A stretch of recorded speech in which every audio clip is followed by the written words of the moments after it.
What is up and how's it going? Welcome back to another edition of the Noble Steady Sort of Sports Talk. We got another Dynasty Doctors episode in today. We got another division we're doing. We're going to break down the NFC and the AFC West. I am your host, Tyler, one half of the Dynasty Doctors, with my other half, the Dynasty Doctors, Shane O'Mac. Shane, how's it going, buddy? What's up, brother? I'm ready to break this division down. It's an exciting one, so I'm ready to go. Yeah, for sure. A lot of fun, exciting, like just fantasy prospects in this in these divisions. So it's gonna be a fun time. And I can't forget the other half of the Noble Steady. I got Steady. Joey, what's going on, buddy? Oh man, the wife is out of town. It is a quiet house, so I don't know what to do. I feel like Ricky Bobby. Don't know what to do with my hands. I don't know what to do with life.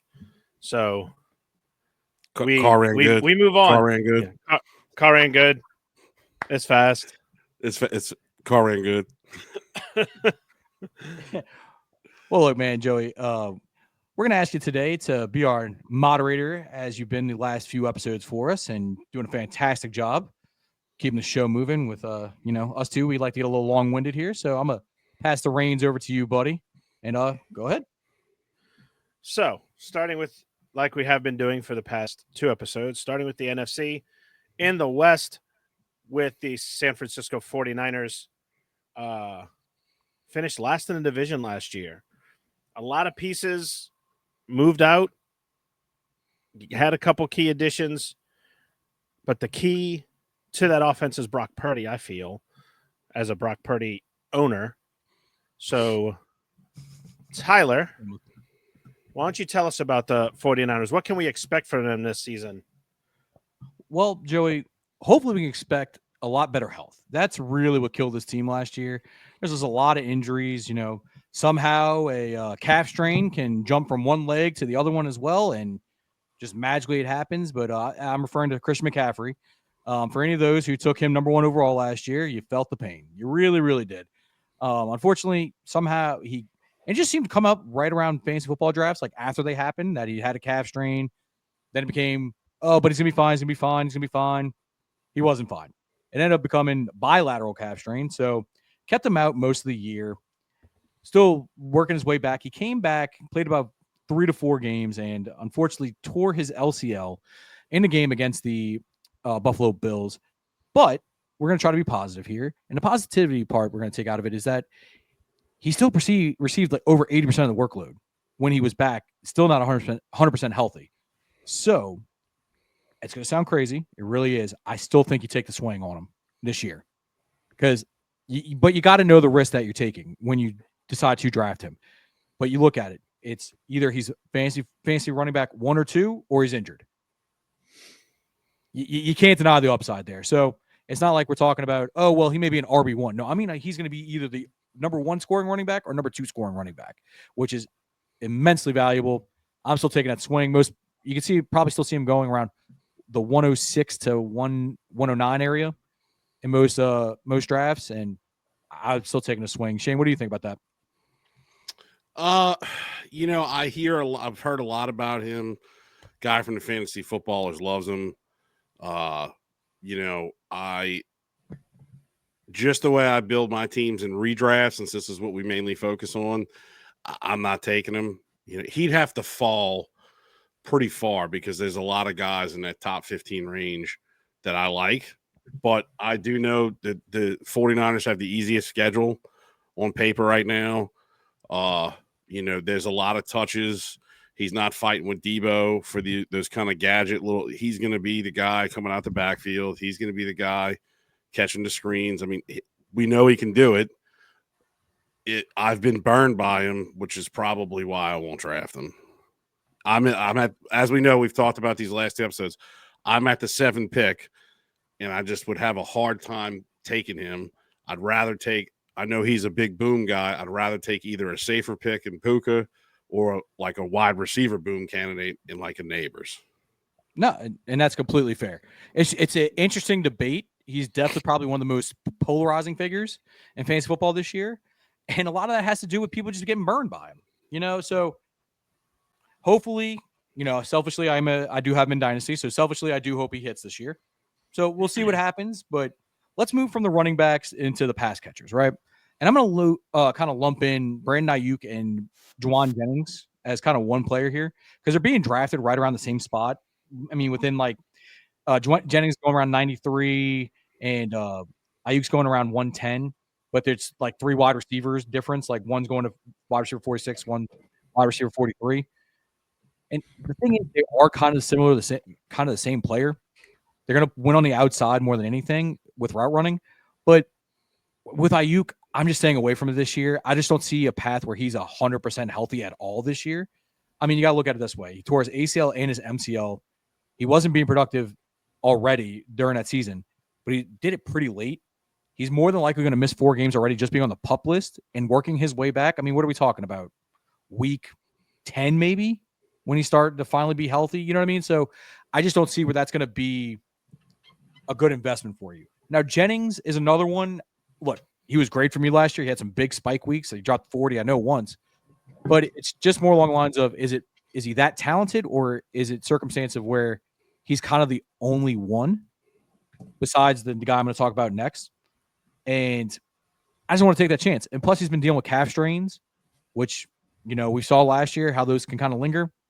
I just think there's guys in that position with higher upside that I'd rather take. Shane, what you think, buddy? Definitely no from Ayuk. I'd like to see a little more camp and hear more about Jennings to see like where he's at. To me, it's a 2-horse race on this team between taking McCaffrey, Kittle, and then I really like Pearsall. Okay, that's what I was going to next. Yeah. So I mean, to me, if I'm trying to buy on anybody in the 49ers, it would be those 3 guys, and then obviously Purdy, if you want to go late around. Of course. So let's talk about Pearsall. Because I completely agree. That's where I'd rather take my shot. The way he finished last year with the 170-plus yard performance that he had, he was getting hyper-targeted with Jennings in there. So to me, I'd rather take that where he's actually the wide receiver 48, according to Fantasy Pros. So I'd rather take that shot than take one of these guys ahead of him on this team because I think he's got the first-round draft capital. They're going to want to see what he can do. I know he's had the hammy kind of linger a little bit in the camp, but at least he didn't get shot this year. So that's a positive. I think he's going to really take a step forward this year. I don't know if he's a top end, like if he's going to have a Lad McConkey type year kind of thing, but I think he's really going to have a solid year at worst. I think his floor is a little bit higher, if that makes sense. And then just to touch on Kittle, I mean, he is the main pass catcher to me in this offense. Him and Purdy have really developed a real connection there. I mean, he had 78 catches, 1,106 yards, and 8 touchdowns last year. He's firmly the tight end 3 in overall in fantasy this year. He's currently going 41st overall and a tight end 3. I'll take that. For a 4th-round pick for a positional advantage, I'm very okay paying those prices. I think he's going to keep producing. Hopefully the touchdowns stay around that 6 to 8 range. That's a solid number there. If he can do that, no reason he can't finish 2-3 at tight end again. Shane, what you think? I totally agree. If he's falling to you in the 4th round right there, he's going to be in consideration for me in my spot. I'd originally, I know we had talked about, and we'll get into 2 of these players today, but I talked about maybe taking McBride or Bowers in the 2nd round. I've gone away from that just because the Kittle is there where you can get him in the 4th, and there's just too many top tier running backs and receivers in that 2nd, 3rd round that I just like, or like a Lamar in the 3rd round. So love Kittle. Think he's just going to keep performing. So I love him where he's going. I'm hitting draft before I can, the second I'm on the board if he's there in the 4th round. Look, it's not as sexy as taking Bowers or McBride. I mean, I get it. I really do. But the value's there and the production's going to be there, I feel like. So, and then Purdy, like you said, I don't think there's much more I need to say about it. He got paid. He's firmly the quarterback there. And look, he's solid. He's very, very solid. Going to be high-end QB2 range. I have no problem with if you want to say, hey, I'm going to patchwork quarterback this year and focus on my other positions. No problem with Purdy being one of your choices. Question for you, Tyler. Because Yes. I heard a good take today. I was driving around a lot. They say, while everyone picks on McCaffrey for not being like his injury history, his backup Garendo doesn't have that good of a. He's already injured again. He was injured a lot last year.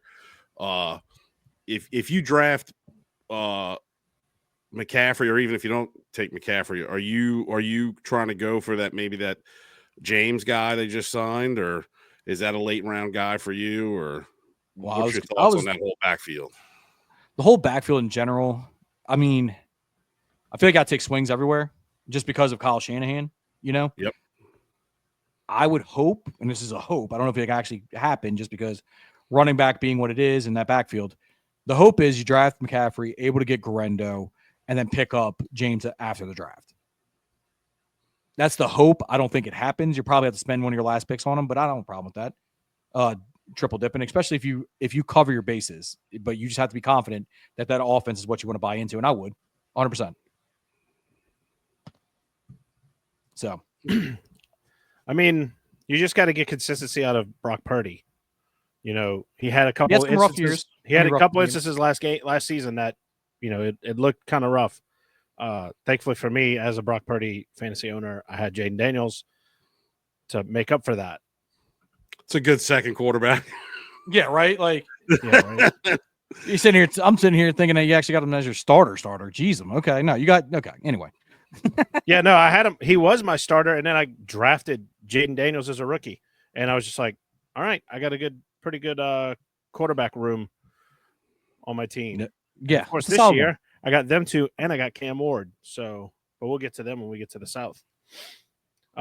Anything else on the 49ers before we move on to the next team? I think they're going to be better this year.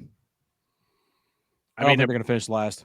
Bottom of the division, their record was, I just had it up, 6-11. But see, their injuries were kind of like, okay, I get it, why the team kind of sucked. You know what I mean? It was their star players. Yeah. And like they're all coming back. The Saints, that ain't fucking happening. They're just hurt and they're gone. Anyway. Anyway. We shall see. Anyway, moving on. We're going to go south down the Pacific Coast Highway down to Los Angeles and talk about the Rams. They lost Cooper Kupp, picked up Devontae Adams.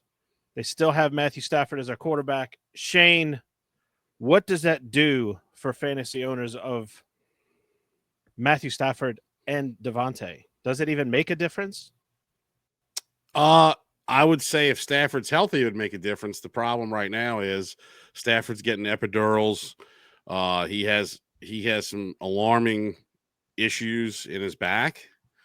They're saying he could play week 1. If Stafford's not the quarterback of this team, I don't know if I'm really buying any of the top 3 people at their draft positions. Maybe Kyron, because he just got paid. But yeah, I'm buying Kyron.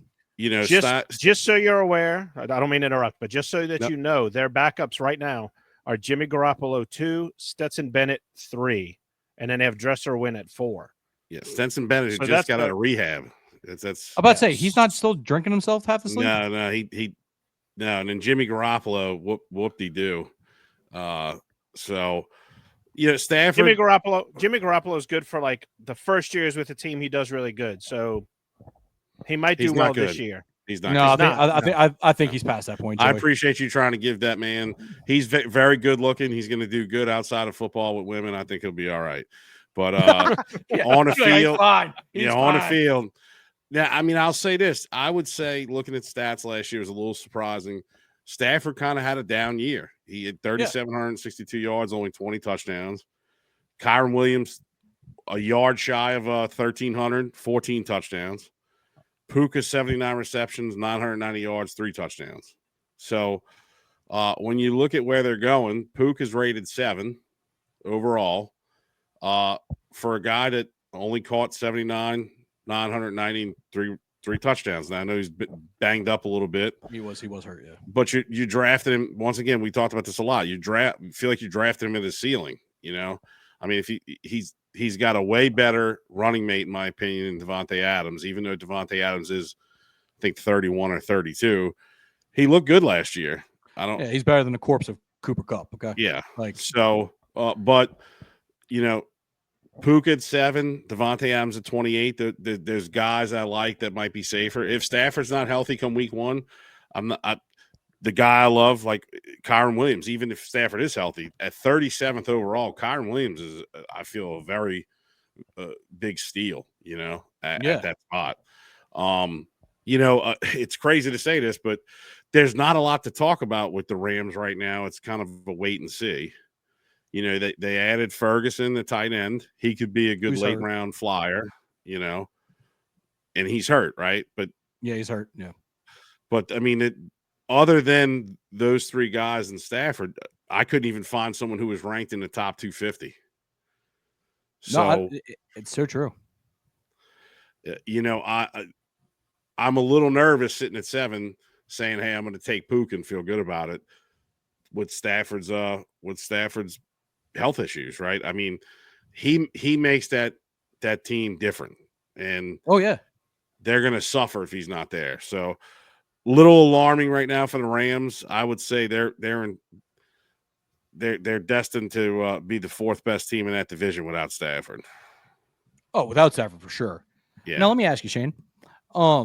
Since you were talking about the Rams, talking about Puka, how much does Devontae Adams being there actually scare you? And when I say that is because we're so used to Puka being hyper targeted, regardless of who's across the field from him. Because look, I mean, we all saw it. Once he came back from injury, there was no Cooper Kupp on that team. It was all Puka and nothing but Puka. So does that change with Devontae Adams? I mean, Devontae Adams, I feel, going to get longer. The deep ball looks. I think that they're gonna make Puka the slot in that system. He's still going to get peppered with targets. I would say even it might maybe take away from the touchdowns, but he only had 3 touchdowns last year. So, I still feel he can easily get 8 to 10 touchdowns, close to 100 receptions, and over 1,200 yards. Oh, yeah, even with Devontae Adams there. It makes me a little nervous with him being at 7, but I still think those 2 guys are the clear cut. They're triplets of Williams, Adams, and Puka are just going to get peppered with targets and runs and looks. So it doesn't make me too nervous, to be honest with you. I mean, the Stafford thing makes me really nervous. No, that's completely fair. So, I mean, I don't really have any other questions. I agree with you, man. Other than Kyron Williams, there's not a whole lot I want out of this offense. I mean, maybe Devontae if he drops a little bit, but yeah, 28 is just a little too rich for my blood, especially when he's the 2nd target. Yeah. So that's where I'm at with it. Yep, I think that's it. I mean, when I was diving into it, wasn't a lot to really deep dive into. Yeah, the Rams, to me, there's so many questions about Sean McVay. Like halfway through the year, it seems like every year, is he going to continue doing this? Is he going to go to TV?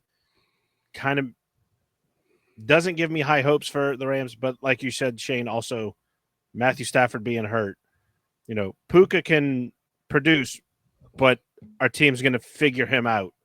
That's the thing that I look for when going into a redraft, looking at the Rams. But now we go back north.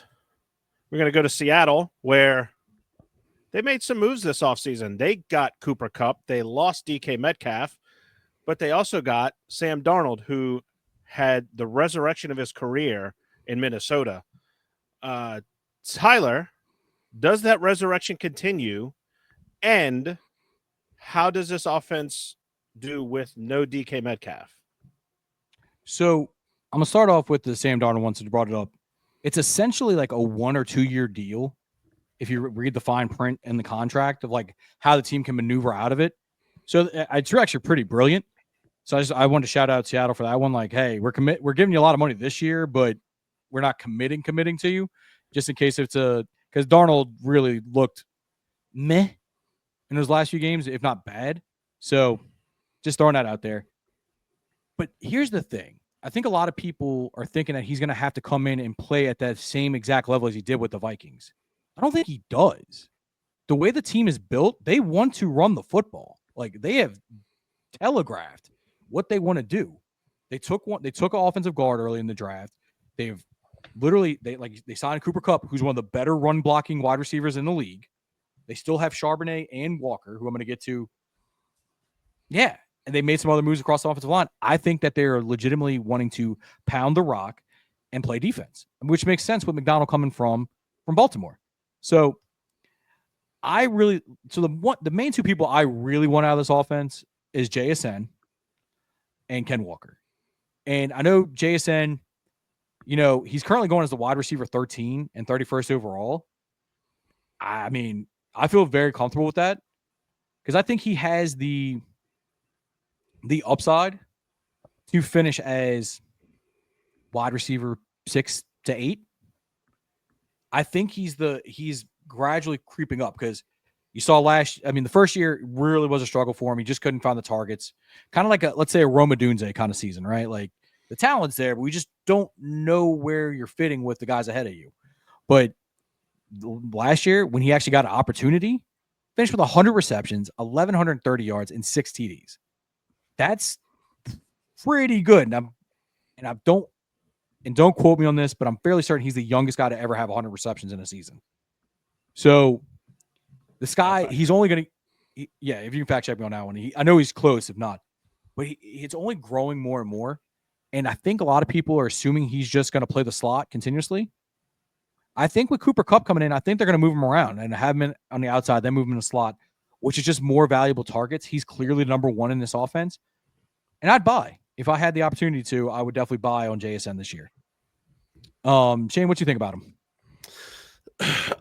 I like him. At 31, I don't know. It would depend on how the build goes, but I do like him. I've taken him in some mocks, and I think he has the talent, and I think that they drafted him to do what he's going to do. I think going back to what you said earlier, talking about this team wants to run the ball. I think nothing's more obvious than that than them firing their offensive coordinator and bringing in Gary Kubiak, or Clint Kubiak. They want to run the ball. I think he's going to be their main target, and I think he's going to get peppered with targets. It's just 31. Like when you look at who's there, you've got some tough choices in redraft. But I do like his ceiling is just I think a little underrated. Like you said, I think he can finish in the top 10. Well, you have a lot of people that are like, oh, well, he plays a slot and Cooper Kupp plays a slot, and what's going to happen? I'm like, I think he's going to play more of the outside. But anyway, I digress. Let's talk to probably one of the keys of the entire team, if I had to say, is Ken Walker. Ken Bone Zone, baby. Okay. I'll put it to you this way. Injury, we talked about Chris McCaffrey with injuries. This guy is the same exact way. And it's always something like soft tissue, core. It's like, you know what I mean? It's not an ankle. He is dealing with an ankle now, but it's always something weird like that. He has so much upside, though. So much upside. If he's healthy, he's a top 6 back. Easy. He's a home run hitter. Home run hitter. 1,000%. What worries me a little bit is he did drop a little bit to the 3.7 yards per carry last year. I'd like to. I mean, that number was above 4 consistently. So I'm going to contribute that to offensive line being horrible last year. I will say his ADP at 44th overall and running back 16, it makes a discussion. It's hard with the injury history. I'm personally taking the bet this year if he gets to me. But I completely understand if people don't want to see it. I mean, don't want to have it. But he stays healthy. I say 1,200 yards and 10 touchdowns is easily in his wheelhouse. What you think, Shane? Yeah, I mean, he, like you said, I probably he'd be one of the few backs. Like if I drafted McCaffrey or I drafted him, I'm really trying to handcuff him. Yeah. And just, hey, he can be home run hitter. I mean, he can catch the ball. He's taken the ball 60, 70 yards multiple times. But you can't draft scared. But he might be one of those guys where I draft a little safer if I'm drafting him. So Yeah. But in the fourth round, here's a prime example. You go 3 receivers, and you go and that's your hero RB. You take him. I mean, he's a home run, like I said, home run hitter. He can easily win you the league in the fourth round. I mean, I'm the problem where I'm sitting is that I'm picking between like him and Kittle. So it's like, do you go positional advantage? Do you go him, right? Like, but with his injury history, he could fall. Like I've seen him fall, and some people won't grab him. So it just depends. No, I hear that. I definitely hear that. But so let's talk about the handcuff. I think clearly just being safe, you have to do this. You have to try to grab Zach Charbonnet as his handcuff. And it's not a bad price considering you get a running, and he's currently going 101 overall, according to FanSpurs, and running back 36. I'm very okay with taking a handcuff in round 10. I'm very, because it's a strategy, right? Like, to me, I could be drafting an RB1 for 5 weeks, 6 weeks, if not half a season. You know what I mean? Like, if I can get that in round 10, all for it. Yeah, I agree. He can catch the ball. He doesn't get a lot of opportunity to. He's more of a physical thumper. He did have 8 touchdowns last year, which you love to see. So he does have that upside of high touchdown seasons. And then just to kind of wrap up Seattle a little bit so we can move on to some more fun teams is Cooper Kupp. Look, at the end of last year, I don't know if he just peed in Sean McVay's Cheerios or he talked bad about his mama or something, but he just was not getting targeted at all. And I just don't trust him at all this year. Anytime you see an older wide receiver, when a team that's been with him, has seen him every day, has been like, yeah, we're done with him. When he goes to another team, they sign him for a bunch of money. I don't trust it. I don't trust it at all. So I that's him. I'm 100% avoiding. I don't care if he drops the last pick of the last round. I'm not taking him. I just don't trust it this year. All right. It's just a little bit of trivia for you. Based on, before you do that, it wasn't JSN was the youngest. It was actually Juju Smith-Schuster. Okay. Well, I don't feel at 22 years and 31 days. Shane, make your point real quick. No, I just, I kind of agree with Tyler. I don't think there's an avenue. There's so many players I like this year, and he's not it. So no, I'm just not picking him. And I try not to cut myself off from being like, oh, I'm not taking this guy no matter what. Like, because it could drop, and you're like, okay. But he is definitely one I'm just like, I have no interest in purchasing a ticket for that ride again. That's definitely, it sounds like if you get him, that's a waiver wire pickup at best. Yeah. A couple other things about the Seahawks. If the Sam Darnold experiment doesn't work out, they do have Jalen Milroe that they drafted. They also have Drew Lock as their backups. Who? So they have exactly. Jalen Milroe. So they have Jalen Milroe. I do have a bit of trivia for you before we go to the next team. Who was the player that Juju passed as the youngest with 100 receptions in a season? Calvin Johnson. What? Okay, you said Calvin Johnson. Tyler? I want to say Moss, but I don't think he had 100 catches. I think he had more of deep shots, but I'll say Moss. That player, which that is the wrong color. That player was Larry Fitzgerald. Man.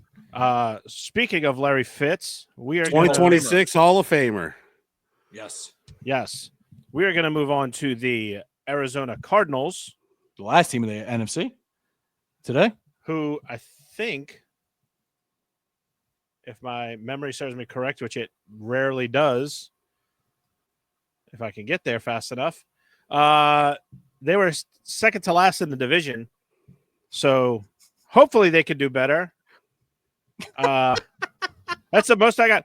To me, see, the thing is, Arizona, to me, has always been that team where you have a year, they do well, and then it just falls off. Yeah. I feel like they haven't had, we've been in this, the hype is there. Marvin Harrison, second year, he's going to improve, all that stuff. Shane, what are your thoughts on the players on the Cardinals? I'm excited for half of them, and I'm staying away from the other half of them, if that makes Well, I can't sense. wait to hear this. So, you got Murray last year, 3,851 yards, 21 TDs, 572 yards rushing, 5 TDs. It's not terrible. No. Connor, 1,094 rushing, 8 TDs. McBride, 111 receptions, 1,146 yards, 2 tutties.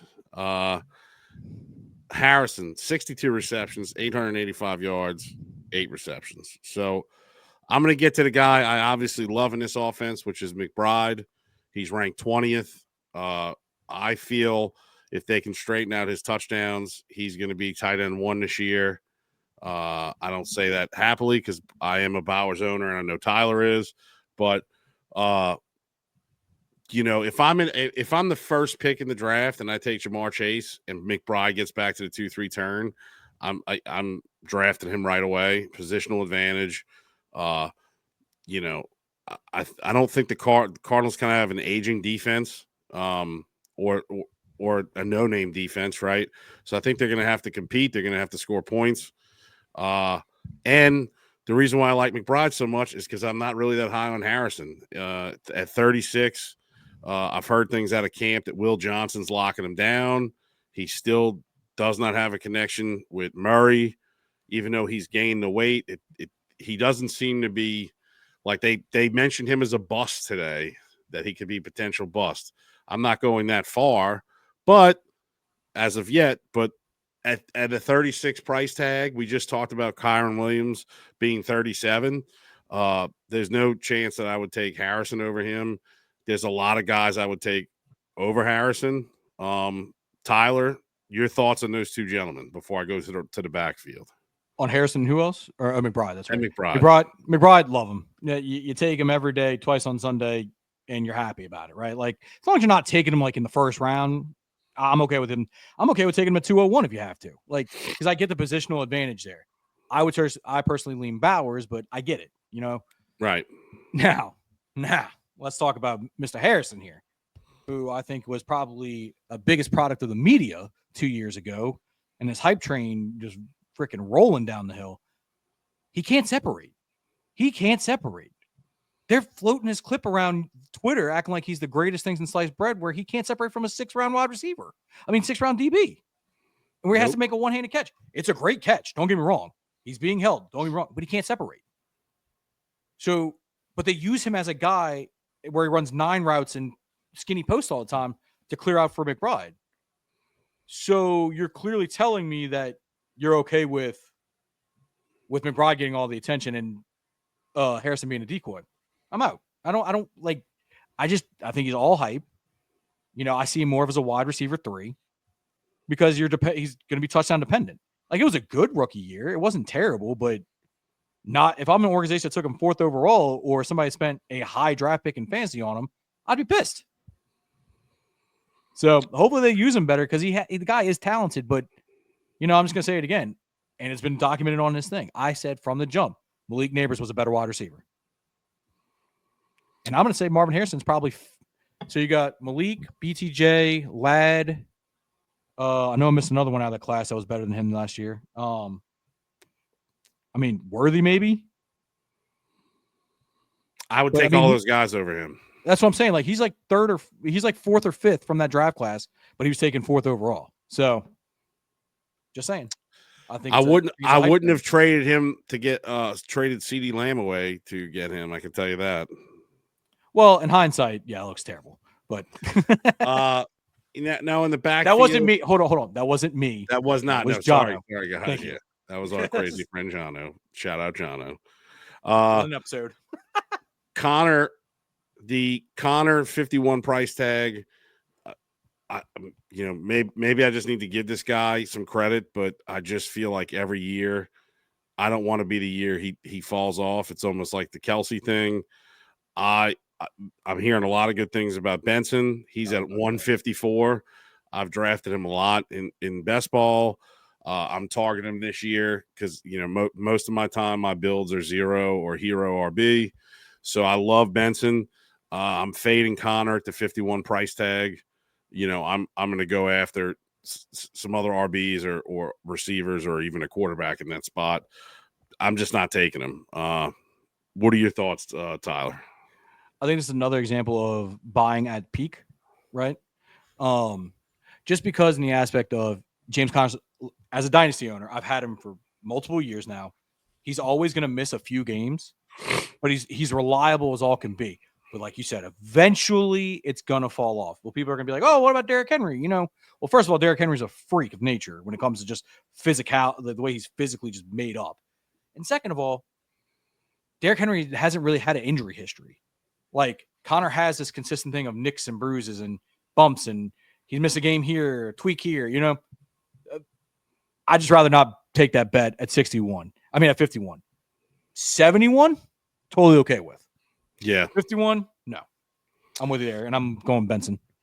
Yeah. And then, Murray, he's rated 79. If you want to grab him, he is, I wouldn't say he's a cheat code, but he's got running ability and, total yards last year, almost 4,400 and 26 TDs. If you can get that in the 8th round, 9th round. I don't hate it. I don't hate it, but it's not, it would depend. If I got like McBride and wanted to try to pair them together, but I like him, but I'm looking more McBride, Benson, Faden, Harrison, Connor. Yeah, I agree. That's all good takes. There's not much besides that. They've got some other receivers. We're going to see who kind of maybe shows out in camp, but I don't think anyone that's worthy of saying, hey, I'm going to try to grab him late, Nah, nobody really of note, in my opinion. Yeah. So I think it's time to go to the AFC, gentlemen. Well, before we go there, we have to make our prediction for this division. Oh, sorry. I apologize, Joseph. Tyler, you first. Who do you think is going to win the division? And do you see a wild card team in this division as well? I think we should add that. I don't think so. It'll be close. I'll have one fighting for it. I'm going to go with the Niners to win. Rams second. Seahawks third. Cardinals fourth. So Niners, Rams, Cardinals, Seahawks? No, flip the last two. Okay. Sorry. And then Shane? 49ers. Cardinals. Okay. Seahawks, Rams. And that is because I don't think Stafford's going to play. I was about to say, you're playing that Stafford's not playing. I'm going with Stafford's going to play, maybe misses a game or two kind of thing. But look, it's fair. If he's not playing, they're definitely last. 100%. Yeah. So I will say last year, it came down to that last week between Seattle and LA. They both had the same record, LA getting the tiebreaker. But we shall see. I would say if I had to go against the grain a little bit, I would put Niners still first. I'd put Seattle second.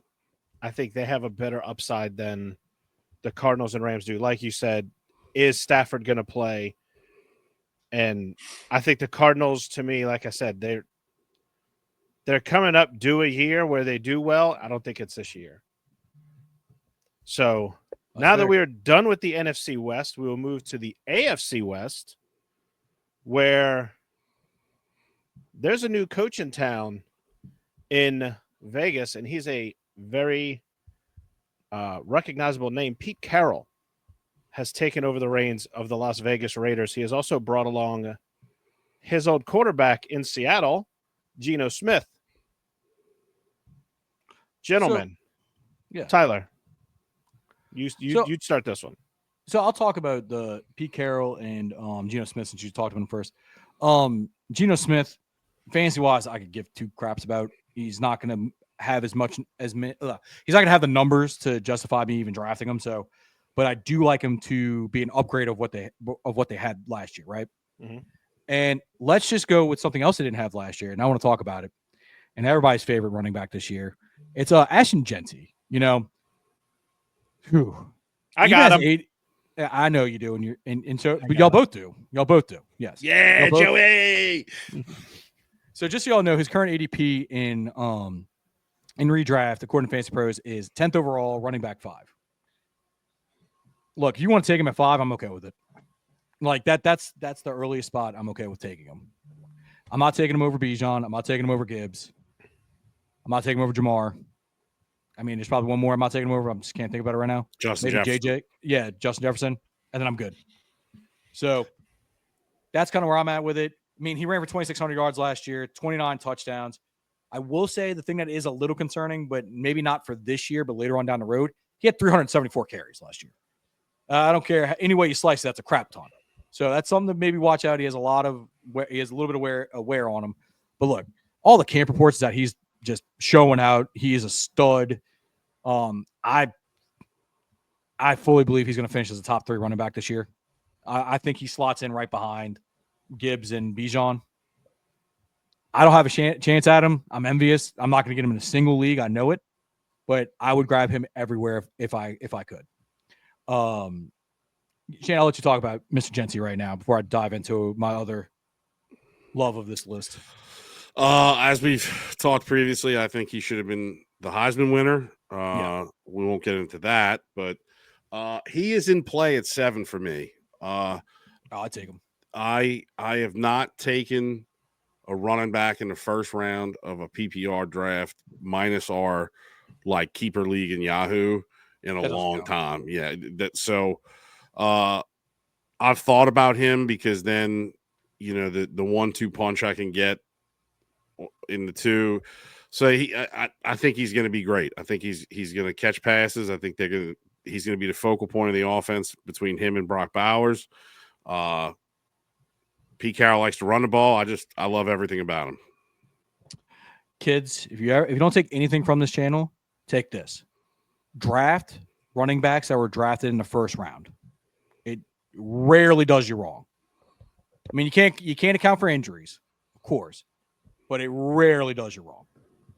But let's talk about last year's darling, Mr. Brock Bowers. And this is a guy I had a share of in Dynasty, and I still do, and couldn't be happier. I got him at 2-1. By all means. No, I got him at 110. Yeah, 110. Sorry. I was at 2-1. Yeah, you were at 2-1. I traded up to 110. That's what it was. Anyway, he finishes the tight end 1 last year. The sky's the limit for this guy. He's just with the size with the blend of size and speed. It's just something that's amazing to watch. Like he had 112 receptions last year, 1,194 yards, and 5 touchdowns. Like he could get more touchdowns and be even better than he was last year after he's already shattering records. So right now, his current ADP is 16th overall, tight end 1, taking him. There's very few guys, like I said, I mean, maybe the top 5 that I just listed, and maybe Brock Bowers, that I consider fantasy football roster cornerstones, right? Like Trey McBride's another one. They are just so much better positionally that you can put them on your roster and know, okay, I have a W here. Let's continue to go. So to me, I think he has a very good chance of repeating his tight end 1 for many years. I don't think there's much more I can say about him. He's got a better quarterback this year. Should be better. Shane? I mean, you said it. I agree. I've got a piece of him in our other Dynasty league. I think the sky's the limit for him. I think you said it perfectly. I'd grab him where I could. It's a positional advantage. I've thought about taking him in the second round. He's not going to make it past the mid-second to me. No, I don't think he does. But well, I'm gonna wrap up the Raiders. Just talk about the receivers right now. So you got, and one more thing about Ashton Genty. He has no competition. It is literally just him. I mean, they got the bones of Raheem Mostert, but I mean, does that really scare anybody? No. I will say though about Ashton Genty, everyone's high on him. Again, I'm high on him. I picked him in the first round. The only thing that kind of worries me a little bit, and it's kind of a faint worry, is who did he play that year at Boise State? He opened up against Georgia Southern, 267 yards. It's Georgia Southern. They lost to number 7 Oregon, which I would say would probably be a high point. He had 192 yards in that game. Penn State over 100 yards. Portland State 127 yards. Penn State in the college football playoff, lost 104 yards. So a lot of his yards came against teams that they honestly should have handled. But that's just my one little, if I had to give a nugget of doubt, that would be it. Who did Colorado play? Who did Colorado play? Well, I'm just saying the guy that went second that won the Heisman played for Colorado, who lost 10 games, 9 games, whatever it was. Joe, this is all a giant smokescreen that Shane just wants us to not take Travis Hunter so he can. I do not. I'm not taking him. Not taking him. I'm just messing. But I do like him. But if you're going to make the comparison of who they played, Colorado didn't play a lot of, and when they got beat. Yeah, but you also saw. So you kind of have to take that out of it and just look for traits and everything. Genty just has that. When you watch it, when you're watching film of a guy and you're like, oh, he just has it. He is just better than everybody else on the field. And then with him doing it against Oregon, him doing it against Penn State, and let me tell you, they were outmatched against Penn State. I watched that game. Genty fought for every single yard he could in that game. And look, God bless him because he was getting the crap kicked out of him. Yeah, that was a Penn State owning in that game, aside from the rush defense. Genty. Yeah, so I don't really hold that against him. To answer your question, Shane, about who did Colorado play, they lost to an unranked Nebraska. They lost to a 18th ranked Kansas State, and they lost to an unranked Kansas. So, and they lost to 17th ranked BYU in the Alamo Bowl. I just think when you do have to look past that, because the top 2 quarterbacks in the league last year, one played for Wyoming, one played for Louisville. But my thing is this. Okay, you look at those stats, or you look at those scores for Colorado, right? In those 3 games, Nebraska, their leading rusher had 32 yards. Kansas State, their leading rusher had 11. Kansas, their leading rusher was their quarterback with 26. And then against BYU, their leading rusher had 25. So you're looking at a team that was strictly one side of the ball, one phase of the dimensional. Yeah, they didn't have a run game whatsoever. Their highest run total that season was 91 against Cincinnati. So that's a lot of the play calling now. But yeah, all right, let's get back on track about instead of just crapping on Colorado, which I don't hate. It's they do it to themselves. But let's just remember, get back on track. Just remember, before we get back on track, I'm going to get back on track after this comment. Almost winning the Alamo Bowl will get your number retired at Colorado. Not winning a national title. Thanks, Shane almost Gillis. winning the Alamo Bowl. Thank you, Shane Gillis. So just to kind of wrap up the Raiders here. Yeah. I would say the only other person I'm really considering in redraft is Jacoby Myers. He's a sneaky PPR play for sure. He's currently he finished as the wide receiver 26 last year. 87 receptions, over 1,000 yards receiving, and 4 touchdowns. You want to see the touchdowns go up, but I have no problem taking him in later in drafts as a wide receiver 3, 4 with the upside of wide receiver 2. But that's all I really got. They got the 2 rookies in Besh and Thornton, but I don't think they're going to be fantasy relevant for redraft this year. So yeah, that's all I got on the Raiders, guys. So let's go from Vegas and let's go to Kansas City, where is the dynasty starting to die? Travis Kelce they keep teasing that he's going to retire. Shane, what's your thoughts on the Chiefs? Well, they didn't play their best football and made it to the Super Bowl last year. So I would say that it's a little interesting to see. I know me and Tyler are big on Worthy. Waiting on Rashid Rice. I guess they haven't updated Rashid Rice because they haven't gotten his suspension. I've heard anywhere from 6 to 10 games. I'm thinking it's 8. Yeah. I think it's 8. So I'll start with the receivers. If Rice is at 53, I'm not a big fan of taking someone who 6 or 8 game suspension. How do you come back after that? He's probably, if they make it to the playoffs, which I'm sure they will, he's probably going to be relevant in the playoffs. Worthy at 55, I'm jumping on nonstop in mock drafts. I thought he really came into his own last year. I think he's going to be a focal point of the offense. I don't even think I need to ask Tyler's opinion because I think that he's right. We're on the tick and tie with this guy. 100%. 100%. Okay.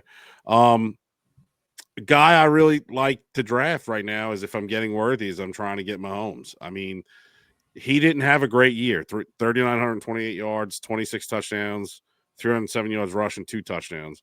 I think very underrated. They're raving on their offensive tackle they drafted. They feel like he's a steal to draft. He's a stud. Their offensive line's going to be better, which gives Mahomes a chance to move the ball down the field. In camp, they've been moving the ball down the field with Worthy, with Hollywood Brown. Kelsey's lost 20 pounds. So, I mean, I believe in coaching. This team has consistently been good. They didn't play their best football last year, got a little lucky and made it all the way to the Super Bowl. And then they got embarrassed. But I'd have a hard time if you consistently make the Super Bowl or the AFC Championship like 5-6 years in a row. I'm not going to bet against them. Tyler, what are your thoughts? Love Worthy this year. I'm fading Travis Kelce. We saw what he is last year. What he is now in this phase of his career. I don't care they lost 25 pounds. I mean, T Swift probably just asked him to lose that for her. I just think I think Patrick Mahomes is. I think they're starting to get back to the high flying offense. I think they've done the defense. They've tried to run it a little bit more. One guy I'm completely out on is Pacheco. I think he's going to be okay. Yeah, he's at 73 right now. I'm out. Yeah, I'm out. It's just I know he broke his leg and he came back. He didn't look great. It's just something about a guy that runs that violent and is going to try to recreate that after breaking his leg. It's very hard. Yeah, I'm not really buying Kelsey. I took a swing on him in Dynasty just because I have Mahomes. At 71, I'm not buying him. Really like Worthy and the Mahomes connection this year. There's a guy I really like late, which is Brashard Smith. He's rated 255. I think he could play. He's a former receiver turned running back. I think they're going to play him a little bit on both running back and receiver. Love him in best ball. I think he's now my highest drafted best ball player. He could go undrafted, but if you take a late round flyer, I like him. But believe in the coaching staff here. Believe in Worthy. Believe in Mahomes. I think their defense is not that great. I think their front line is their quarterback room's taking a hit.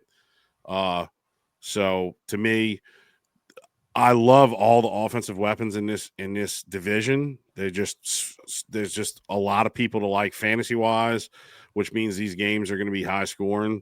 So, my plan this year is to try to get Worthy and Mahomes and just see what they can do together. That's fair. I completely agree. Other than that, not much to. I'm not going to deep dive into, like you said with Pacheco. He runs hard. I'd like Brashard Smith to come out of nowhere and lead that backfield. And just to explain to people, everybody runs hard. Isaiah Pacheco looks mad at the ground when he's running. He's violent. He runs violent. He looks like he's stomping every time. That's what I mean. But anyway, I digress. So that's about it for the old Swifties. Kansas City Swifties, baby. Thought they were going to change that name for a minute and, at one point. Let's go back to L.A. Bolt up, right? Bolt up, baby. They looked really good in the Hall of Fame game, but Trey Lance sees that. Shout out Luke and Garrett Wilson. What's up? So Tyler, when you're done breaking, shout out to Najee Harris, the pirate of the Chargers. Have they ever said anything about what's going on with him? He's walking laps. They're part of his rehab. So that's where we're at with Najee. I want to say he probably caused some serious retinal damage. I'm not saying his eye's gone, but the fact that they have hit it this much, it's got to be bad. Yeah, it's got to be really bad. But anyway, let's talk about people that are playing. I'm going to start off with Justin Herbert, just start at quarterback. He's a guy that I feel like every year I want to draft, and then I look at the numbers and I'm like, no. The talent is there, but the problem is, though, is Harbaugh says he wants to open up the offense and pass it more and get Herbert to the Hall of Fame and all this stuff, yada, yada, yada. I'll believe it when I see it. You know, it still is Greg Roman, still the offensive coordinator. They want to run the ball. He can run a little bit, which if he can do that and get a few scores, that drastically changes it. But in my eyes, he's a high-end quarterback 2, low-end quarterback 1. Just depends on where I have to take him, right? And that's all I wanted to say about Justin Herbert. But it's crazy when you think about it, because you look at him, you're like, oh, he's a 4,000-yard pass, 5,000-yard passer consistently. He had 3,800 yards last year, and that was pretty much out of necessity after every running back got hurt they had. Only 23 touchdowns. Now, granted, only 3 picks. So the team's shown you they want to run the ball, especially with the selection of the guy I'm about to talk about. So I just would prefer to find more passing opportunities in the offense, if that makes sense. But the guy I really want to talk about is Marion Hampton. I don't think I'm going to be able to get him in my drafts. For those who follow Matthew Berry, that is Matthew Berry's ride or die this year is Marion Hampton. You talk about a violent runner. He's violent. He's a smooth running back. He was drafted in the first round. Like I said earlier, can't go wrong with drafting running backs that are drafted in the first round. I like the ability he can make plays in the passing game as well. I mean, he had over 1,700 total yards last year. The guy can play and would have been the RB1 in this draft class if it wasn't for Ashton Genty. I'm going to try to take him anywhere I can. I've seen him go as high as the 3rd round before. So even there, I feel okay taking him. Shane, what's your thoughts, bud? Yeah, depending on how the draft goes for me, as of now, I'm only in one redraft. He's in play in the 3rd, 4th round for me, and I'd feel comfortable taking him at the end of mid to end of the 3rd round. So I think he's going to keep climbing, and I think the dude's a beast. I think he's going to be great. So yeah, I completely agree. So the next guy I'm going to talk about, as I'm pretty sure if we did my guys on this channel, this would be Shane's my guy. We're going to talk about Ladd McConkey. Who? You talk about my boy Ladd? Ladd. That would definitely be your guy. Come on now. He's my guy. I'm thinking of ordering the jersey. I wouldn't blame you.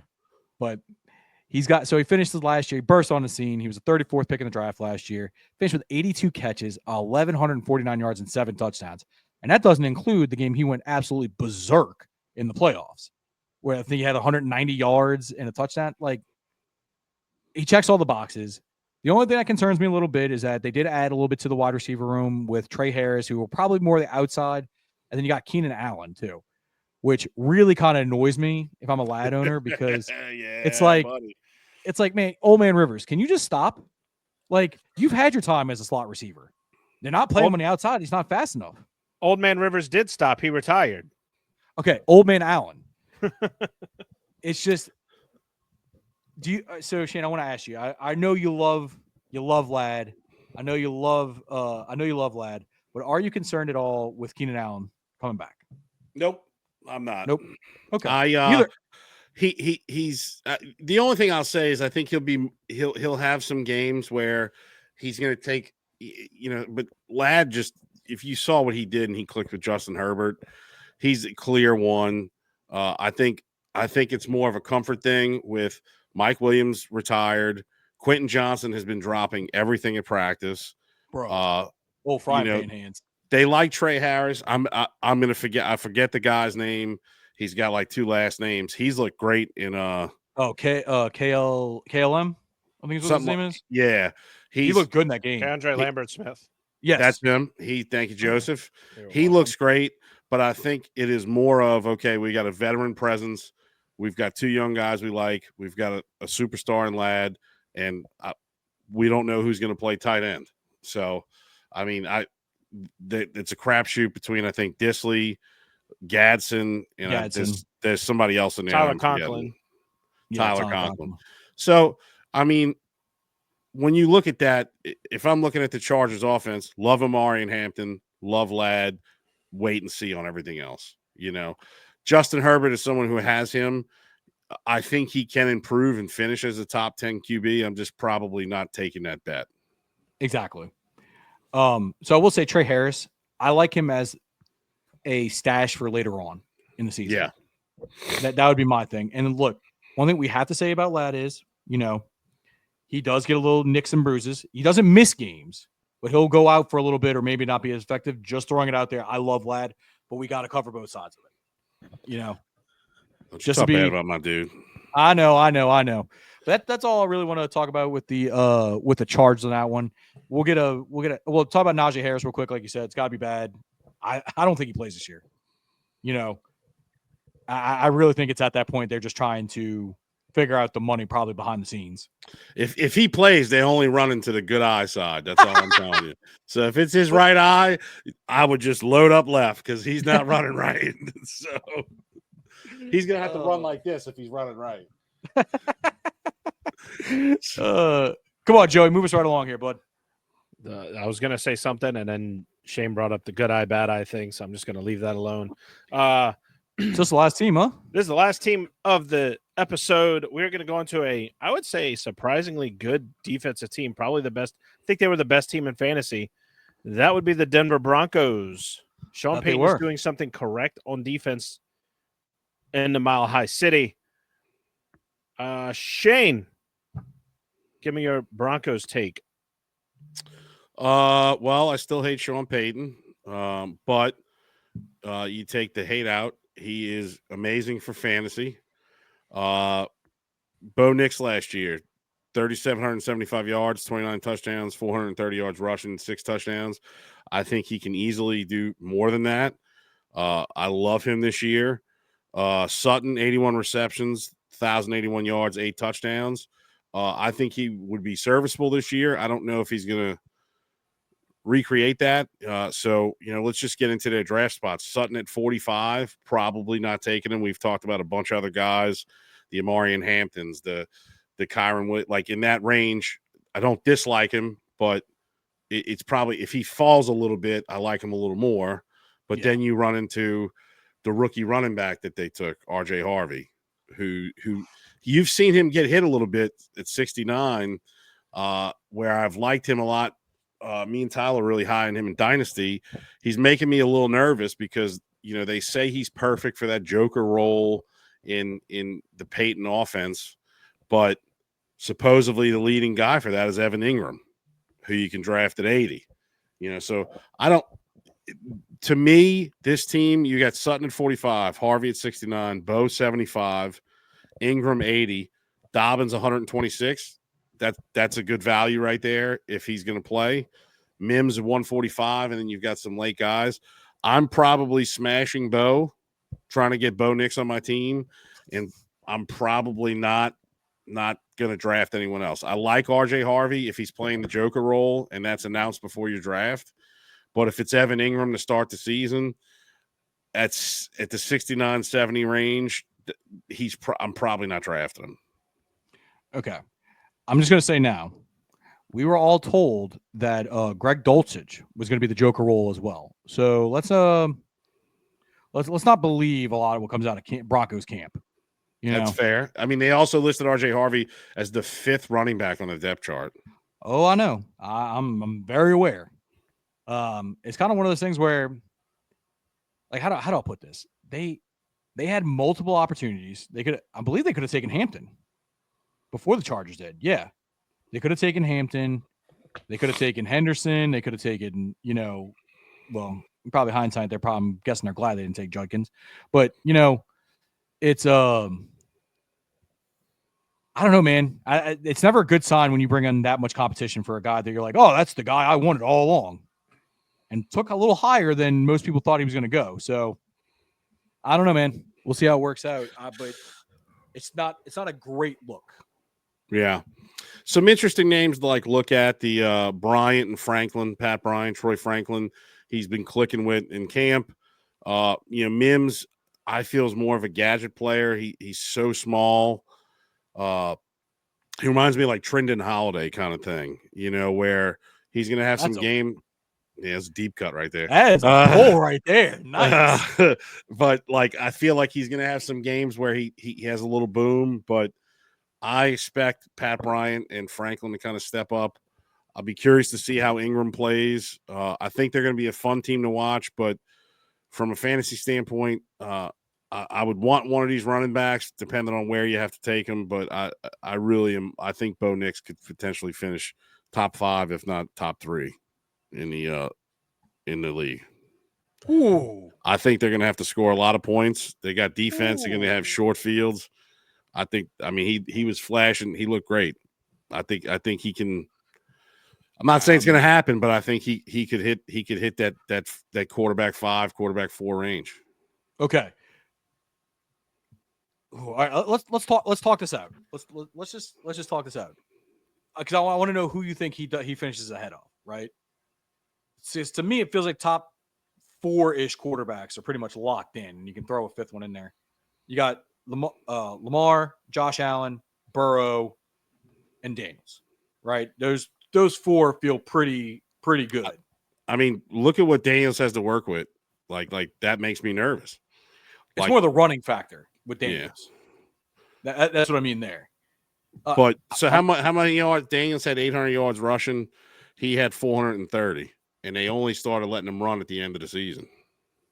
Oh, I'm not disagreeing with you. I'm just it's a bold take. Bold take. I'm not saying it's going to happen, but I can see it happening. You know, I'm not betting for it to happen, but with the play caller that he has, the head coach he has, and I like his weapons more than some of the other guys' weapons. So I think they're going to have to score a lot more points, and I'm just high on him this year. Yeah, it could blow up in my face. I'm high on Drake May, high on some of these younger guys who can run. You know, the Commanders make me a little nervous. You know, I would say I feel more comfortable about Hurts finishing 4th than maybe Daniels. Oh yeah. Just 100%. for this year, you know. So I think the Commanders really need to do a good job next season putting young weapons around him. Younger, yeah. I see what they're doing right now. They're trying to push all in, but I get what you're saying. Yeah. But so let's go with our predictions then. Who went first last time? Shane, did you go first, or was it me? You did. It was Tyler. I'll let you have the honors this time, bud. I am going to go Chiefs until they prove anyone else wrong. I'm going to go Denver. I'm going to go Chargers, and then I'm going to go Raiders. So I'm going to go Raiders last.